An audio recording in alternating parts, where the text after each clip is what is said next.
Semangat pagi teman-teman, apa kabarnya? Semoga dalam keadaan baik, begitu juga dengan keluarga teman-teman.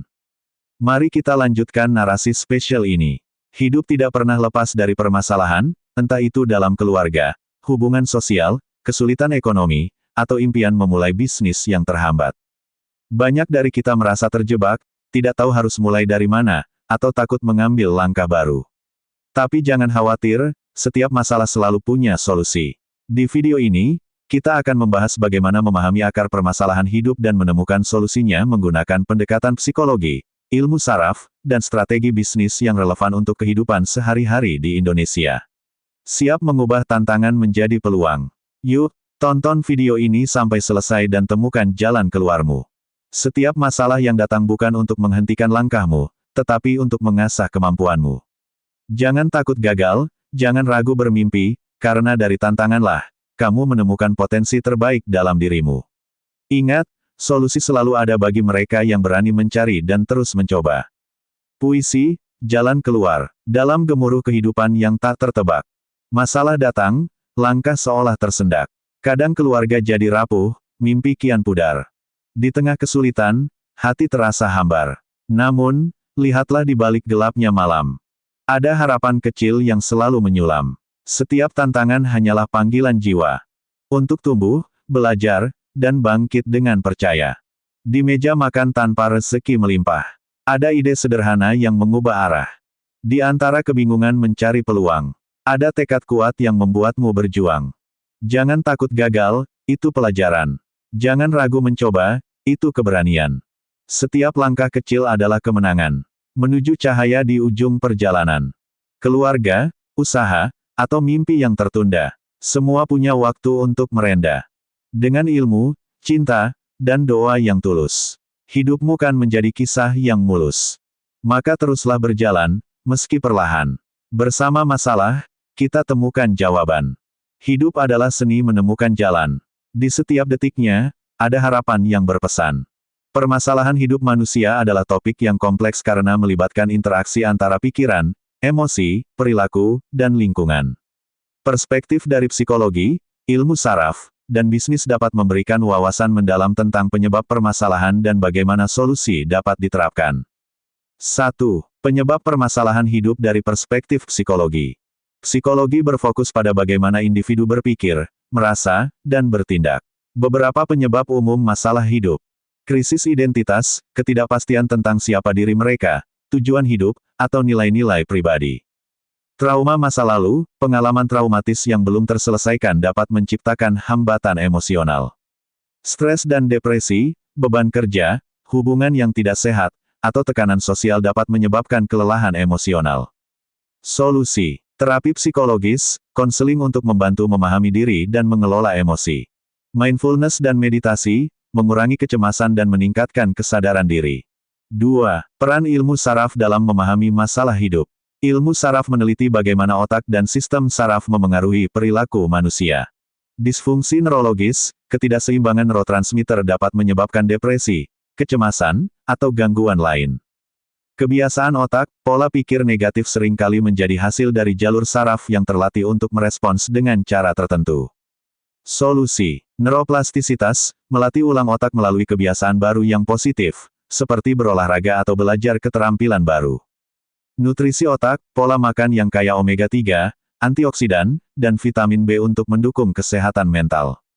3. Permasalahan hidup dari perspektif bisnis. Masalah hidup sering kali terkait dengan karir dan keuangan. Dalam dunia bisnis, work-life balance, ketidakseimbangan antara pekerjaan dan kehidupan pribadi menyebabkan burnout.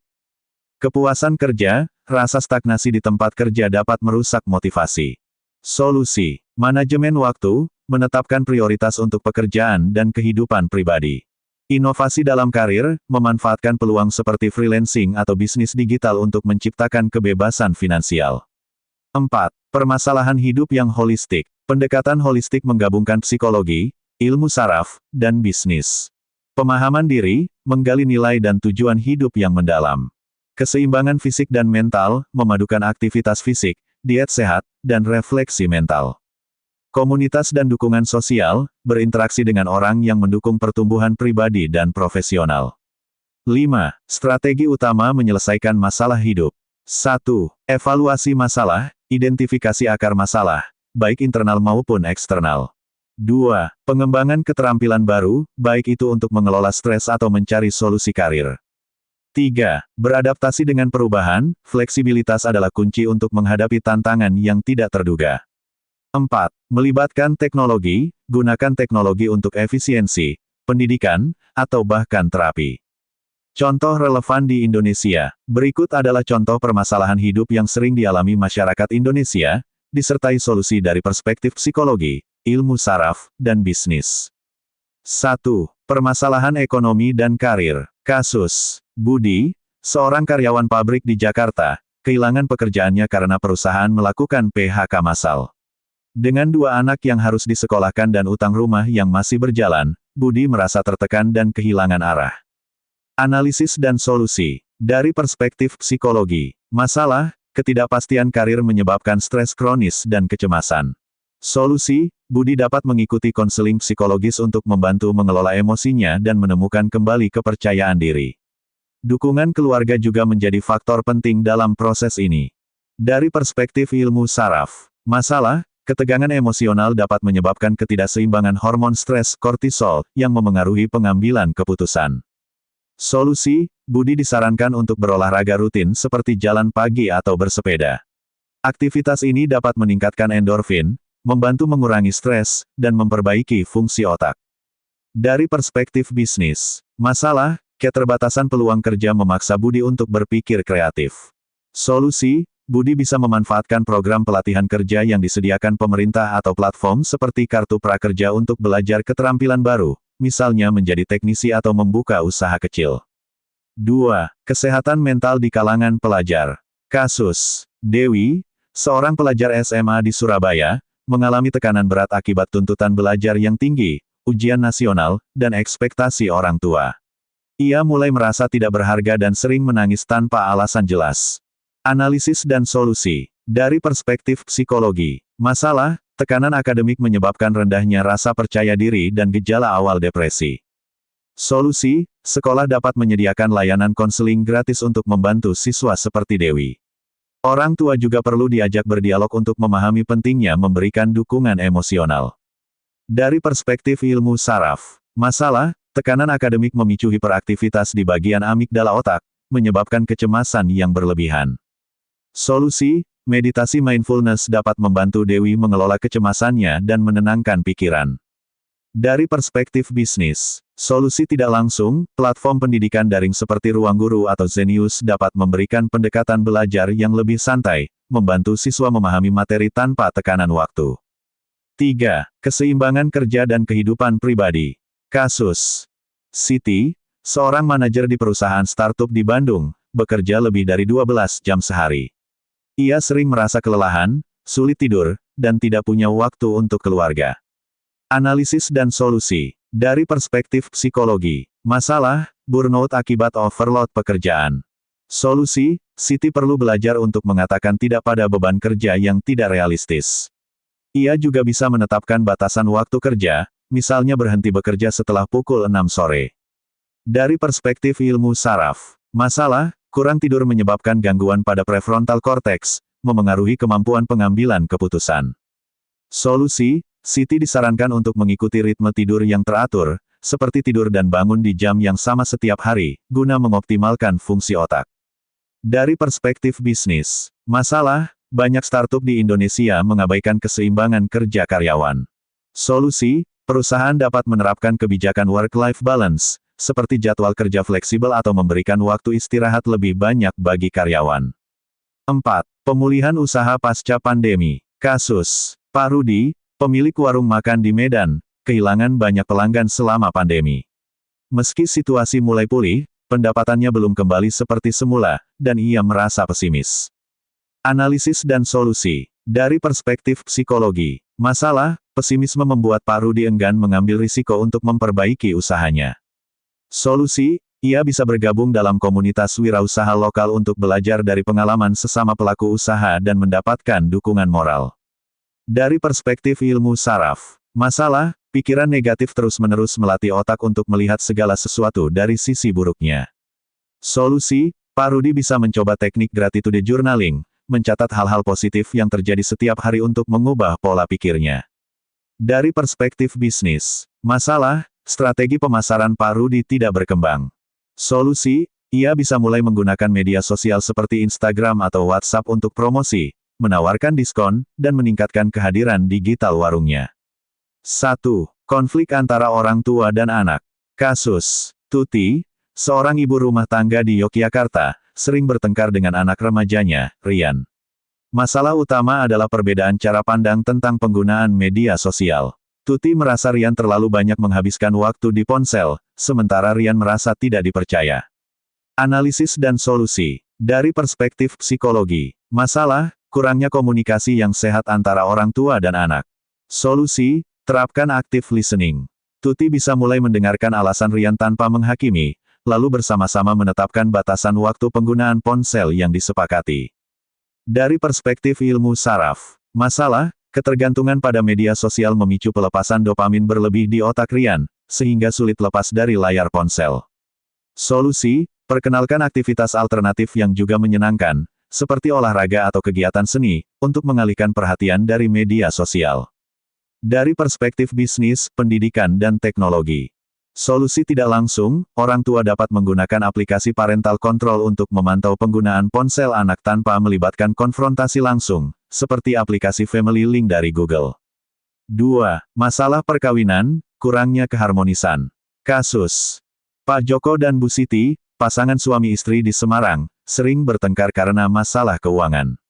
Pak Joko ingin menginvestasikan uang untuk bisnis, sementara Bu Siti merasa uang tersebut lebih baik digunakan untuk kebutuhan rumah tangga. Analisis dan solusi. Dari perspektif psikologi, masalah, perbedaan prioritas dan kurangnya komunikasi tentang tujuan bersama.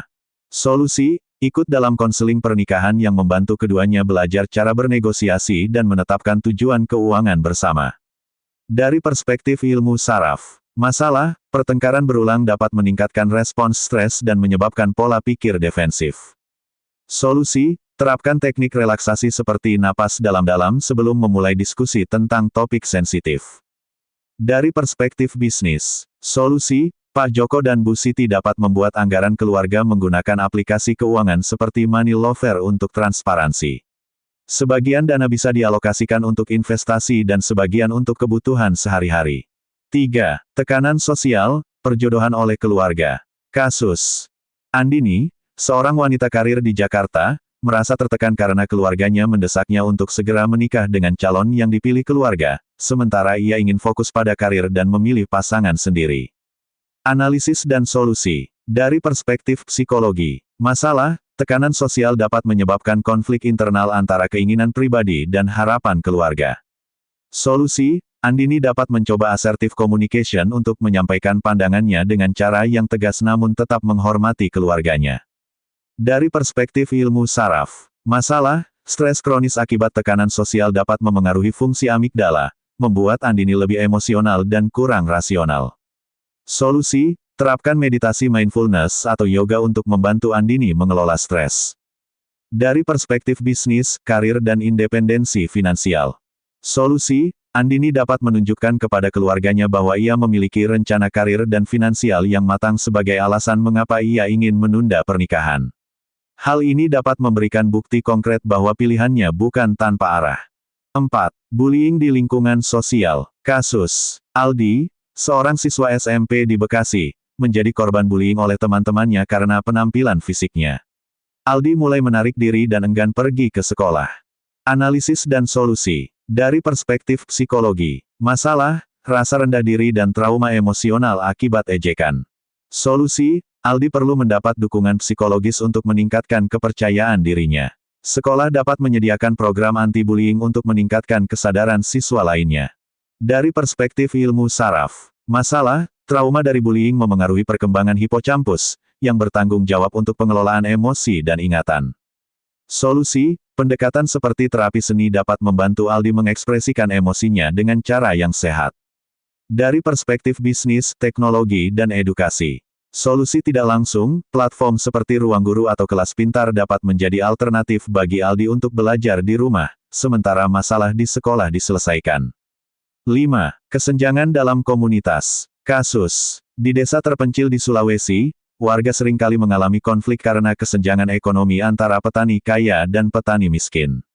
Ketegangan ini menghambat kerjasama dalam proyek pembangunan desa. Analisis dan solusi. Dari perspektif psikologi, masalah, konflik muncul karena rasa ketidakadilan sosial. Solusi, mengadakan mediasi komunitas untuk menciptakan dialog terbuka antara kelompok yang berbeda dan menemukan solusi bersama. Dari perspektif ilmu saraf, masalah, pola pikir kompetitif dapat memperkuat bias negatif terhadap kelompok lain. Solusi, pelatihan empati melalui simulasi atau cerita dapat membantu meningkatkan rasa saling pengertian. Dari perspektif bisnis, ekonomi lokal. Solusi, mengembangkan program koperasi desa di mana semua petani memiliki akses yang setara ke sumber daya dan keuntungan.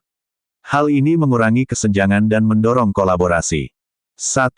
Kasus, pengangguran akibat PHK massal. Konteks, Lia, seorang pekerja pabrik di Karawang, terkena PHK akibat penutupan perusahaan tempatnya bekerja. Dengan pendidikan hanya SMA dan keterbatasan tabungan, Lia kesulitan memenuhi kebutuhan sehari-hari dan membayar biaya sekolah anaknya. Solusi. Dari perspektif psikologi, masalah, stres dan kecemasan karena kehilangan pekerjaan dapat mengganggu kemampuan Lia mengambil keputusan rasional. Solusi, terapkan teknik problem solving terapi, di mana Lia dapat membuat daftar masalah utama, menganalisis penyebab, dan mencari solusi bertahap. Misalnya, Lia dapat mengikuti pelatihan keterampilan yang relevan dengan minat atau pengalaman kerjanya. Dari perspektif ilmu saraf, masalah, otak cenderung memprioritaskan respons, fight or flight, saat menghadapi ketidakpastian ekonomi, membuat Lia sulit fokus pada solusi jangka panjang. Solusi, menggunakan teknik mindfulness untuk mengurangi stres sehingga Lia bisa berpikir lebih jernih dalam mencari pekerjaan atau peluang usaha. Dari perspektif bisnis, solusi, Lia dapat memanfaatkan program kartu prakerja untuk pelatihan kerja atau wirausaha. Memulai usaha kecil-kecilan seperti membuka warung atau menjual produk secara online melalui platform seperti Shopee atau Tokopedia. Mengikuti koperasi simpan pinjam untuk mendapatkan modal usaha. 2. Kasus, petani dengan pendapatan tidak stabil. Konteks. Pak Darto, seorang petani di Banyuwangi, sering mengalami kerugian karena harga hasil panennya jatuh pada musim panen raya. Ia tidak memiliki akses pasar yang lebih luas dan tergantung pada tengkulak. Solusi. Dari perspektif psikologi, masalah, merasa putus asa karena ketidakstabilan pendapatan dapat mengurangi motivasi untuk mencari solusi kreatif. Solusi. Memberikan pelatihan motivasi untuk memahami potensi alternatif pemasaran, seperti menjual hasil panen langsung ke konsumen. Menggunakan cognitive restructuring untuk mengubah pola pikir dari tidak ada harapan menjadi bisa mencoba langkah baru. Dari perspektif ilmu saraf, masalah, ketergantungan pada satu jalur pemasaran memicu pola pikir statis fixed mindset. Solusi, edukasi untuk melatih neuroplasticity melalui pengalaman baru, misalnya belajar menggunakan teknologi untuk menjual produk secara digital. Dari perspektif bisnis, solusi, bergabung dengan koperasi tani atau kelompok tani untuk mengurangi ketergantungan pada tengkulak. Mengikuti program pemerintah seperti Pasar Tani atau Kredit Usaha Rakyat (KUR) untuk mendapatkan akses modal dan pasar.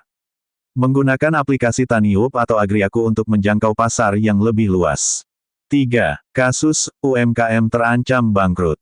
Konteks. Ibu Dewi, pemilik toko kelontong di Bekasi, kehilangan pelanggan karena banyak yang beralih belanja di minimarket modern. Omsetnya menurun drastis dalam 6 bulan terakhir. Solusi. Dari perspektif psikologi, masalah, rasa rendah diri karena merasa kalah bersaing dapat membuat Ibu Dewi kehilangan semangat untuk berinovasi.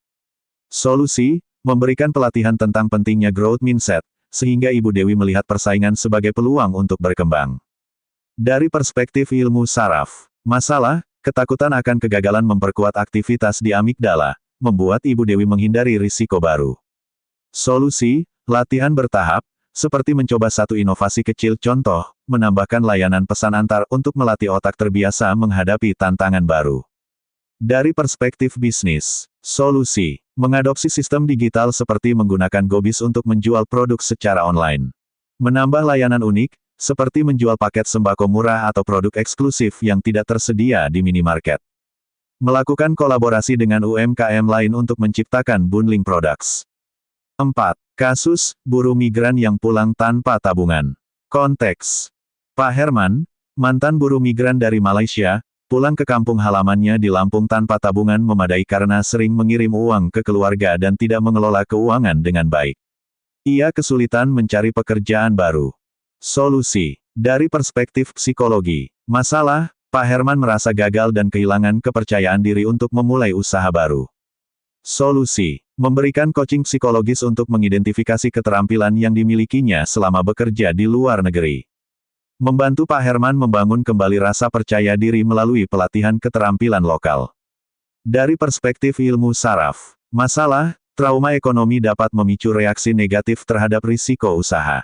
Solusi, terapkan positive reinforcement, di mana Pak Herman diberi penghargaan untuk setiap langkah kecil menuju kemandirian ekonomi. Dari perspektif bisnis, solusi, mendorong Pak Herman untuk mengikuti pelatihan wirausaha atau pelatihan dari program Desmigratif. Membuka usaha kecil seperti peternakan ikan atau usaha jasa sesuai keterampilan yang dimiliki. Menggunakan dana KUR atau BUMDes untuk modal awal. 5. Kasus, mahasiswa yang kesulitan mencari pekerjaan sambilan. Konteks. Dika, seorang mahasiswa di Bandung, kesulitan mendapatkan pekerjaan sambilan untuk membayar biaya kuliah karena persaingan yang ketat. Solusi. Dari perspektif psikologi. Masalah, rasa frustrasi karena sering ditolak dalam wawancara kerja dapat menurunkan semangat Dika. Solusi, terapkan self-efficacy training, di mana Dika diajarkan untuk membangun kepercayaan diri melalui simulasi wawancara dan latihan presentasi. Dari perspektif ilmu saraf. Masalah, ketakutan akan penolakan membuat Dika lebih cenderung menghindari kesempatan baru. Solusi, latihan exposure terapi, di mana Dika terus mencoba berbagai peluang hingga respons emosional negatif terhadap penolakan berkurang. Dari perspektif bisnis, solusi, Dika dapat memanfaatkan platform seperti Freelancer Indonesia atau Sribulancer untuk mencari pekerjaan paruh waktu. Mengikuti program magang yang memberikan tunjangan. Membuka usaha kecil berbasis kampus, seperti jasa desain atau catering makanan ringan untuk teman-teman kuliah. Memulai bisnis atau menemukan peluang usaha. Solusi diberikan dari perspektif psikologi, ilmu saraf, dan bisnis. 1. Kasus, mahasiswa yang ingin memulai bisnis sampingan. Konteks. Dina, seorang mahasiswa di Yogyakarta, ingin memulai bisnis untuk menambah uang saku. Namun, ia tidak tahu bidang apa yang cocok untuk dimasuki dan merasa bingung memulai tanpa pengalaman. Solusi. Dari perspektif psikologi. Masalah, ketakutan akan kegagalan atau merasa kurang mampu bisa menghambat inisiatif Dina. Solusi, terapkan incremental goal setting, yaitu memulai dengan langkah kecil seperti survei pasar kampus untuk memahami kebutuhan teman-teman sekelas, misalnya kebutuhan makanan ringan, jasa print, atau produk unik. Dari perspektif ilmu saraf. Masalah, otak Dina mungkin cenderung memilih jalur aman karena merasa tidak yakin. Solusi, teknik mental simulation, di mana Dina membayangkan skenario positif dari bisnis kecilnya, contoh, mendapatkan 10 pelanggan pertama untuk memicu motivasi melalui aktivasi dopamin. Dari perspektif bisnis, solusi, memulai bisnis dropshipping menggunakan platform seperti Tokopedia atau Shopee. Menawarkan jasa sesuai kemampuan, seperti desain grafis, copywriting, atau manajemen media sosial. Menjual makanan ringan khas daerah atau minuman kekinian yang sedang tren di kalangan mahasiswa. 2. Kasus, karyawan yang ingin membuka bisnis sampingan. Konteks. Andi, seorang karyawan di Jakarta, merasa pendapatan bulanannya tidak cukup untuk menabung. Ia ingin memulai usaha sampingan, tetapi terkendala waktu dan modal terbatas. Solusi. Dari perspektif psikologi. Masalah, Andi merasa terlalu sibuk untuk memulai bisnis dan ragu jika bisnisnya akan berhasil. Solusi, terapkan time management training untuk membagi waktu antara pekerjaan utama dan usaha sampingan. Misalnya, Andi dapat menggunakan waktu akhir pekan untuk menjalankan bisnis.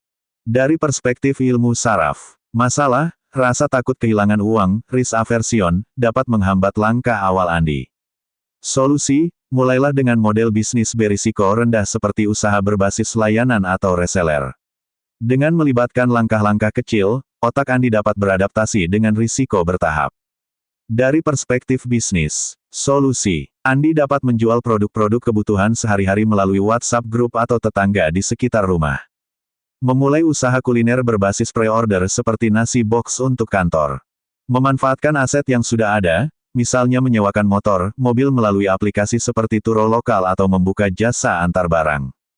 3. Kasus, ibu rumah tangga yang mencari peluang bisnis dari rumah. Konteks, Bu Sari, seorang ibu rumah tangga di Surabaya, ingin membantu suami menambah penghasilan tetapi tetap bisa mengurus rumah dan anak-anak. Solusi, dari perspektif psikologi, masalah, merasa tidak memiliki kemampuan yang cukup untuk memulai bisnis dapat membuat Bu Sari ragu. Solusi, skill enhancement training, misalnya mempelajari keterampilan baru melalui YouTube atau kursus online gratis, seperti membuat kerajinan tangan atau memasak makanan unik. Dari perspektif ilmu saraf, masalah, proses belajar hal baru membutuhkan stimulasi dan dukungan keluarga untuk meningkatkan motivasi. Solusi, latihan habit stacking, mengaitkan rutinitas baru, belajar keterampilan, dengan aktivitas sehari-hari, seperti belajar sambil menemani anak bermain. Dari perspektif bisnis, solusi, membuka usaha catering kecil-kecilan dengan menu harian. Menjual produk kecantikan atau pakaian melalui platform media sosial. Membuat kerajinan tangan seperti bros, tas rajut, atau hampers untuk acara-acara tertentu. 4. Kasus, anak muda yang ingin bisnis di dunia digital. Konteks, Raka, seorang lulusan IT di Bandung, ingin memanfaatkan keterampilan digitalnya untuk membuka bisnis. Namun, ia bingung jenis bisnis apa yang memiliki prospek bagus. Solusi, dari perspektif psikologi, masalah, Raka merasa terlalu banyak pilihan sehingga sulit fokus pada satu ide. Solusi, terapkan decision making framework untuk menyaring peluang berdasarkan minat, modal, dan prospek pasar. Dari perspektif ilmu saraf, masalah, kehadiran terlalu banyak opsi choice overload dapat menghambat pengambilan keputusan. Solusi, menggunakan metode visualisasi peluang, di mana Raka membuat diagram alur untuk mengidentifikasi keuntungan dan tantangan dari setiap ide bisnis. Dari perspektif bisnis, solusi, membuka digital marketing agency untuk membantu UMKM di sekitar Bandung. Membuat aplikasi atau game sederhana berbasis Android. Menjadi kreator konten atau membuka kanal YouTube yang mengulas teknologi. 5. Kasus, pemuda desa yang mencari peluang usaha di sektor agribisnis. Konteks, bagus, seorang pemuda di Magelang, ingin memanfaatkan lahan keluarga untuk memulai usaha agribisnis tetapi tidak tahu harus mulai dari mana. Solusi, dari perspektif psikologi, masalah, kurangnya pengetahuan atau mentor membuat Bagus merasa terisolasi dan ragu untuk memulai. Solusi, mencari komunitas atau kelompok tani yang dapat mendukung dan memberi panduan. Dari perspektif ilmu saraf, masalah, kekhawatiran terhadap ketidakpastian hasil panen dapat memengaruhi konsistensi usaha. Solusi, Bagus dapat menggunakan feedback loop untuk membangun rasa percaya diri, seperti mencatat keberhasilan kecil dalam produksi atau pemasaran hasil panen. Dari perspektif bisnis, solusi, mengembangkan pertanian organik yang sedang diminati pasar. Bergabung dengan platform seperti TaniHub untuk menjangkau pembeli langsung. Memulai agrowisata kecil-kecilan untuk menarik pengunjung kota. Hidup memang penuh tantangan, tapi ingatlah, setiap masalah membawa peluang untuk tumbuh dan belajar. Jangan pernah berhenti mencari solusi dan percaya pada kemampuan dirimu. Jika video ini memberikan inspirasi atau wawasan baru untukmu, jangan lupa untuk like, share, dan tulis di kolom komentar apa yang paling berkesan buat kamu. Dan pastikan kamu subscribe, karena perjalanan menemukan solusi hidup ini masih panjang dan kita akan terus belajar bersama. Sampai jumpa di video berikutnya, tetap semangat dan terus melangkah. Berikutnya,